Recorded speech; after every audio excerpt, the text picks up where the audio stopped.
kalau emang God exist, Tuhan ada, kenapa Tuhan tidak pernah menunjukkan dirinya agar tidak ada kaum ateis, tidak ada perdebatan mana? Kenapa Tuhan tidak pernah menunjukkan dirinya agar kaum ateis ini tidak pernah ada? Karena kan itu selalu menjadi perdebatan dong. Mana? Iya. Where's the proof? Sayyidina Ali bin Abi Thalib, salah seorang sahabat Nabi Muhammad, itu pernah ditanya, apakah engkau melihat Tuhanmu? Kemudian kata Sayyidina Ali, celaka engkau. Bagaimana mungkin aku melihat, bagaimana mungkin aku menyembah Tuhan yang tidak aku lihat? Oke. Kemudian seorang spiritualis muslim yang kocak, yang menyebarkan nilai-nilai spiritualitasnya dengan kekocakan, namanya Nasruddin Hoja. Oke.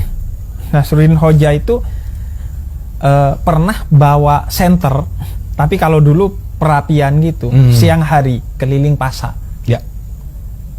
Kemudian orang menegur dia, ngapain lu siang bolong gini bawa senter gitu? Kata dia, iya gue lagi praktekin orang-orang yang bertanya Tuhan di mana. Iya, seperti orang yang bawa senter di siang hari. Tuhan begitu nyata tapi dia masih pakai senter untuk mencari Tuhan. Oke. Sama kayak dengan anomali seorang buta yang berjalan di malam hari dengan bawa perapian, dan kemudian ditegur oleh si orang yang melihat, yang berpapasan dengan dia. Ya. Lu kan buta, ngapain lu masih pakai senter atau perapian untuk jalan? Ya.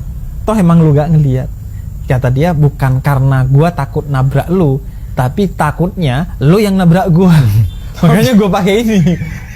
Artinya, kalau Tuhan dibilang tidak dilihat, enggak, Tuhan itu begitu nyata. Oke. Alam semesta ini, diri kita sendiri, ini enggak mungkin. Oke.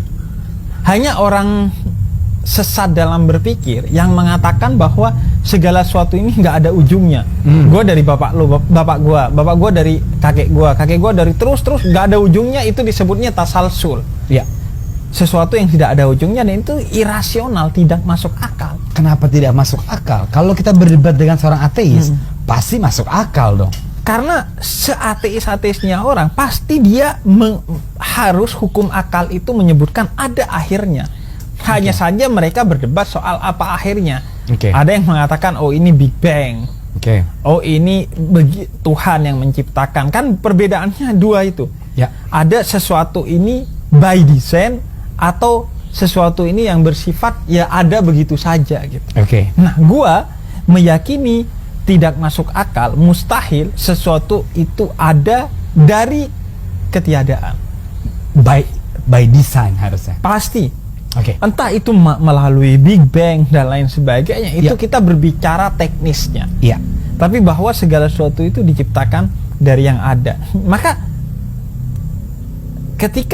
Makanya di dalam Al-Quran disebutkan, kemanapun kamu melihat, di sana wajah Tuhan. Maka dalam segala sesuatu ini seharusnya menyebabkan kita semakin berkata subhanallah, maha suci Tuhan kalau dalam Islam. Makanya ketika lu melihat alam semesta, itu dituntut untuk berzikir kepada Tuhan. Berzikir bukan hanya menyebut, tapi menyadari bahwa segala ini mustahil diciptakan tanpa oleh Tuhan. Iya.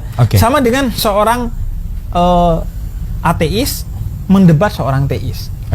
Kemudian dia janjian, besok kita ketemu untuk debat, disaksikan masyarakat. Kalau lo kalah, lo jadi ateis. Kalau gua kalah, gua jadi teis. Besoknya jam 3 si orang yang teis ini nggak datang.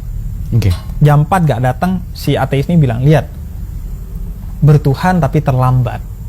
Apakah ini bertuhan? Bahkan mungkin nggak datang, dia tidak menepati janjinya. 4:30 dia datang. Kemudian kata dia, sorry gue terlambat. Kenapa terlambat? Tadi gue mau nyebrang sungai, kesini gue harus nyebrang sungai, nggak ada perahu. Terus kata si ateis, gimana dong?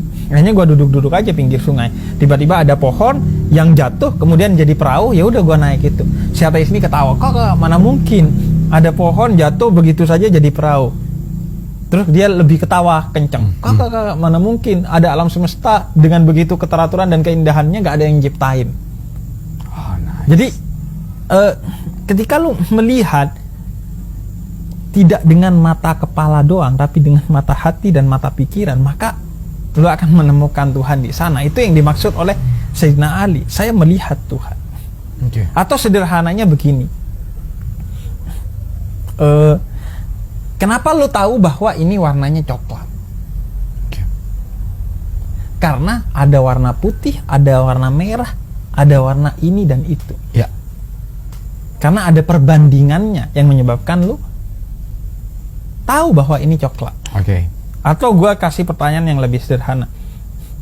Orang buta itu melihat warna apa? Tidak melihat apapun. Tapi warna yang dia lihat Hitam. hitam. Ya. Apakah dia tahu warna hitam jika dia dari kecil seorang yang buta? Enggak dong. Enggak. Karena dia nggak pernah melihat warna putih. Maka begitu juga Tuhan. Oke. Karena Tuhan itu hanya satu dan laisa kamislihi syai'un, kata Quran, tidak ada sesuatu yang setara dengannya, yang bisa diperbandingkan dengannya. Maka semua ini sebenarnya cahaya Tuhan. Tapi lu gak paham karena lu gak pernah melihat perbandingan yang lain dari Tuhan. Lu gak pernah melihat Tuhan yang lain. Karena Tuhan itu Esa, maka lu menganggap semua ini bukan Tuhan. Padahal semua ini adalah manifestasi dari Tuhan. Sehingga gua katakan, susahnya menjelaskan Tuhan kepada seseorang yang tidak bertuhan adalah seperti susahnya menjelaskan warna hitam kepada orang buta. Wah, nice. Oke. Begitu lu belajar filsafat, lu kan banyak menemukan sesuatu dong. Banyak juga mungkin teman-teman Habib atau siapapun yang mempertanyakan Tuhan. Ada nggak pertanyaan terberat yang menurut lu, oke, ini gak usah didebatin gitu loh. Karena kan kebanyakan orang filsafat kan penyampaian ya. Dia butuh proof. Iya. Ya ngomong bisa, ini bisa gitu. Lu pernah nggak, Habib, ketemu orang yang, wah ini berat nih, the truth of atheist gitu loh? Iya, ya mungkin berat di awal-awal ya, ketika gue belum belajar dan merenungkan pertanyaan-pertanyaan itu, pasti itu akan terasa berat di awal. Ya. Tapi kan keimanan gue mendorong gue untuk mencari jawaban atas hal itu. Oke. Dan ketika gue sekarang, ya gue merasa kemudian ya gak ada sesuatu yang tidak masuk akal dari keimanan gue gitu. Dan tidak ada sesuatu yang berat. Tapi awalnya semua pertanyaan-pertanyaan itu berat. Oke. Awalnya lo mengalami itu? Mengalami karena itu. Misalnya filsafat kan? Iya. Ya, pertanyaan terberat pertama yang gue dapatkan di filsafat itu ketika gue di ospek di S1 filsafat UIN Syarif Hidayatullah Jakarta. Oke.